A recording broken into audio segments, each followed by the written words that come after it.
नमस्कार, आपका स्वागत है। मैं हूं आपके साथ पूजा सचदेवा। कर्नाटक का धर्मस्थल केस, जिसके बारे में आज हम बात करेंगे। सोमवार की सुबह जांच का 6वां दिन। जैसे ही जांच शुरू हुई, उस जमीन में दबी दहशत एक बार फिर से बाहर आने लगी। शिकायतकर्ता सफाई कर्मचारी ने कुल 13 जगहों की मार्किंग की थी। ये मैंने आपको पिछले वीडियो में बताया था। कुल 13 जगह जहां पर लाशें दफन होने का दावा था। और सोमवार की सुबह साइट नंबर 11 की बारी थी। साइट नंबर 1 से 10 तक की खुदाई शनिवार तक हो चुकी थी, लेकिन 11वीं साइट पर क्या मिलने वाला है, ये किसी ने सोचा नहीं होगा। साइट नंबर 11 नेत्रावती नदी से कुछ ही दूरी पर राष्ट्रीय राजमार्ग के किनारे पर था। एसआईटी की टीम, फॉरेंसिक विशेषज्ञ, सीन ऑफ क्राइम ऑफिसर्स, मजदूर वहां पर मौजूद थे और वो शिकायतकर्ता भी वहीं पर उनके साथ मौजूद था। सड़क किनारे खुदाई होनी थी, लिहाजा जगह को पर्दे से ढक दिया गया था ताकि आम राहगीरों की नजर से सब कुछ छिपा रहे। नकाब से ढका हुआ पूर्व सफाई कर्मचारी जिसने इस पूरे मामले में शिकायत की थी, जिसने सब दावे किए थे, वो वहीं पर मौजूद था। फिर पूर्व सफाई कर्मी ने यह आग्रह किया कि सड़क किनारे खुदाई छोड़िए, 100 मीटर अंदर चलिए, जंगल में खुदाई करनी चाहिए। और इसके बाद पूरी टीम घने जंगल के अंदर खुदाई के लिए पहुंच गई, साइट नंबर 11 के पास। और यहां पर टीम को बड़ी कामयाबी मिली। खुदाई के दौरान गड्ढे से लाल रंग की फटी हुई साड़ी और इंसानी कंकाल के कुछ हिस्से यानी कि हड्डियां, अवशेष यहां से बरामद हुए। इसके बाद तुरंत मौके पर जगह को सील करवा दिया गया। हालांकि हर रोज अंधेरा होते ही खुदाई का काम बंद कर दिया जाता था, लेकिन सोमवार को एसआईटी देर शाम तक जंगल में ही डटी रही। साइट नंबर 11 की खुदाई में पूरा दिन निकल गया।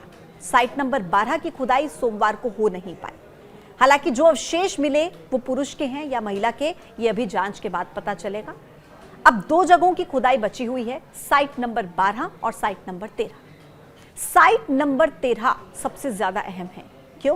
क्योंकि वहीं पर मास बरियल की बात कही जा रही है, यानी कि पूर्व सफाई कर्मी का दावा है कि वहीं पर सबसे ज्यादा लाशें दफनाई गई हैं।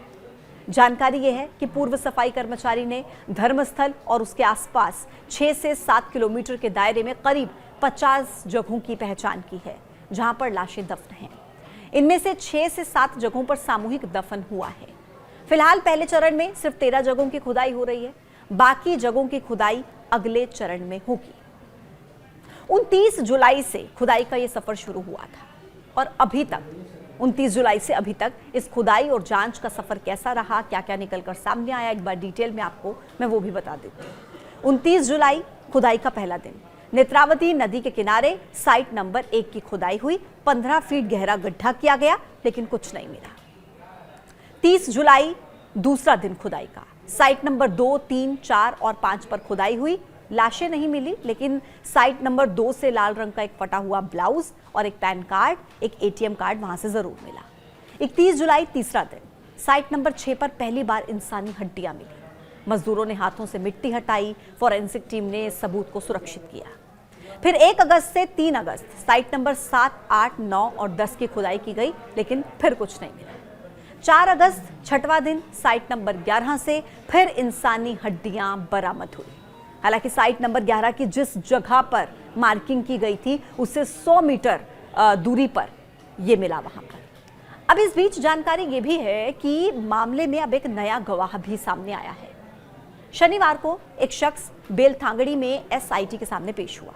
उसने दावा किया कि उसे धर्मस्थल गांव में किए गए कई अवैध दफनों की प्रत्यक्ष तौर पर जानकारी है। उसने कहा कि खुद कई जगहों पर उसने चुपके से लोगों के दफनाने की गतिविधियां देखी हैं। अब उसके बयान के आधार पर अन्य कब्र स्थलों का पता लगाने में पुलिस को मदद मिल सकती है। यह पूरी कार्रवाई बहुत ही गुप्त तरीके से, सीक्रेटली तरीके से जो है की जा रही है, ताकि भीड़ भाड़ या फिर अफरा तफरी का आलम वहां पर ना हो। कुल मिलाकर यह जरूर समझा जा सकता है कि जो दावे उस पूर्व सफाई कर्मचारी की तरफ से किए गए, उस शिकायतकर्ता की तरफ से किए गए, वो पूरी तरह से झूठ तो नहीं है, उनमें कुछ तो बात है। साइट नंबर 6 और 11 से जो सबूत मिले हैं वो हैरान कर देने वाले हैं। हालांकि अब सबसे बड़ी कसौटी है साइट नंबर 13। जो दावा साइट नंबर 13 को लेकर किया गया है मास बरियल का, अगर वो सच होता है तो यकीनन पूरे धर्मस्थला को हिला देगा। साइट नंबर 13 की खुदाई का इंतजार है और जो तथ्य सामने आएंगे वो एक बार फिर मैं वीडियो के माध्यम से आपके सामने रखूंगी कि जो मास बरियल का दावा साइट नंबर 13 पे किया गया है उस पूर्व सफाई कर्मचारी की तरफ से, क्या वो दावा सच्चा है? क्या वाकई साइट नंबर 13 पर कुछ ऐसा है? क्या सच में वहां पर इतनी सारी लाशें दफन हैं कि जब उसका सच बाहर आएगा तो पूरी धर्मस्थला ही नहीं बल्कि पूरे देश को वो हिला कर रख देगा। हर एक अपडेट आप तक पहुंचाएंगे। आज के इस वीडियो में इतना ही, फिर होगी मुलाकात नए अपडेट के साथ। देखते रहिए न्यूज़ 18। नमस्कार।